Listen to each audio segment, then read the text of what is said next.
98.3 WISS. Real news and great conversation in Oshkosh. Here's your Daily News Roundup. For 98.3 and 96.5 WISS News, I'm Lisa Hale. It was a packed cafeteria and auditorium at Oshkosh North on Wednesday night as the Oshkosh Area School District Administration, members of the school board, and over 150 people heard a discussion on the administration's proposal to cut $6 million and about 70 positions in the 2026-27 school year. According to Superintendent Brian Davis, 80% of the OASD budget is spent on staff salaries and benefits, making staffing cuts the most direct route to the $6 million reduction goal. Of those who spoke at the school board meeting, just under half of them were students. Eli Maloney is a junior at Oshkosh West.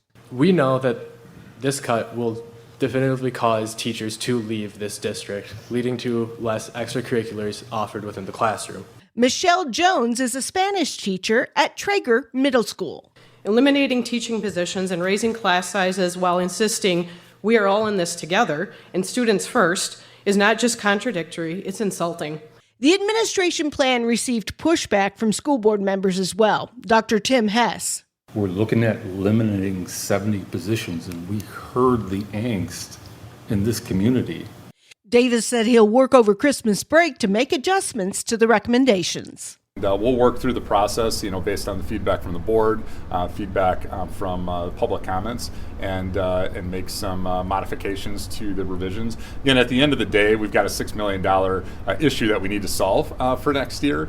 The board will make its final decision on the 2026-27 budget reduction recommendations at the January 14th meeting. For more, see our story at WISS.FM.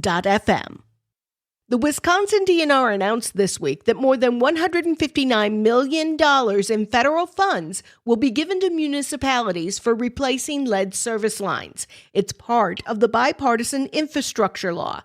Appleton received over $400,000 this go-round. Oshkosh was allocated over $6 million, and Manitowoc will receive about $14 million in lead service line replacement funding. Governor Tony Evers has signed a bill aimed at strengthening penalties against perpetrators of what's called sextortion. Isabella Nieto reports. The bill, called Braden's Law, stems from the death of D.C. Everest High School student Braden Bone, who took his own life after being targeted by an organized sexual extortion ring. Evers signed the bill on Monday. Kids these days are up against a whole host of challenges that many of us, parents and grandparents, could never have dreamed of. Social media, AI, you name it, these are things that touch our lives each and every day. Sextortion is a form of online exploitation where perpetrators coerce minors, typically underage boys, into sending sexually explicit material, threatening to release it unless they receive payment. Extortion, like what Braden was subjected to, is one of the fastest growing cyber crimes targeting kids in our country today. The legislation establishes sextortion as a new crime and imposes severe penalties. It also provides the victim or the victim's family with payment from the Department of Justice's Crime Victim Compensation Fund. The bill passed the state legislature in October, less than 6 months after it was introduced. By making these changes, we're ensuring a stronger deterrent for these crimes, creating real consequences, and making sure Wisconsin remains a safe place for kids and their families. Braden Bone's mother, Brittany Bird, said the signing of the bill gives her hope. I have hope that we will take back control from these criminals and our children will no longer be pawns in their sick games. I'm Isabella Nieto for Civic Media News. Oshkosh didn't get a holiday parade this year due to frigid temperatures, but downtown Oshkosh is determined to bring holiday cheer to Main Street this Saturday. With highs expected in the single digits Saturday and Sunday, the annual Reindeer in the Square celebration will be moved from the Opera House Square to the Gibson Social Club. I personally am very relieved to have a warm location for people that come out. That's Jessica Lomino with Downtown Oshkosh. Have the best of both worlds. So outside the Gibson and the parking lot area, we will still reindeer that people can take pictures in front of. Lomina says the event features live reindeer, children's music by Randy Peterson, cocoa and cookies, photos with Santa, and book giveaways from the Oshkosh Public Library while they last. The free event will take place from 1 till 4 Saturday at the Gibson Social Club at 537 North Main Street. Holiday shopping just got a little easier for someone visiting the Pride of Neenah convenience store on North Green Bay Road in Neenah. They're $100,000 richer after matching 4 of 5 numbers and the Powerball in the December 6th Powerball drawing.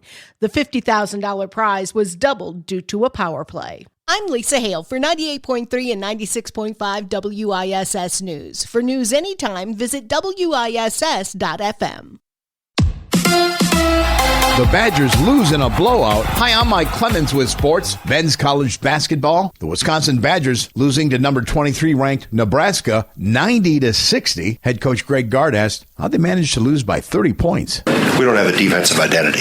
Haven't had one all year. So we'll search to find one. And I'll find guys that want to play defense. Sit guys on the bench. Changes. We'll find out in the next 9 days, right? The Badgers play next week, Friday, when they host Villanova. NBA, the Bucks host the Celtics tonight. A.J. Green, able to return to practice yesterday, limited despite a shoulder injury. NFL, the Packers head to Denver to play the Broncos Sunday. How good is that Broncos defense under coordinator Vance Joseph? It's a hell of a question. I think everybody's trying to figure that out right now. They do a great job. Vance does a hell of a job putting his guys in position. That's Matt LaFleur with Sports on Mike Clemens.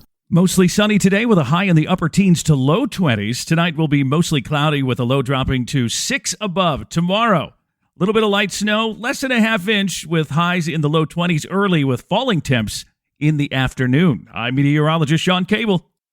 That's your daily news roundup for 98.3 WISS in Oshkosh. Find more news anytime at WISS.FM. Subscribe to this podcast on Spotify, Apple, or wherever you find your podcasts.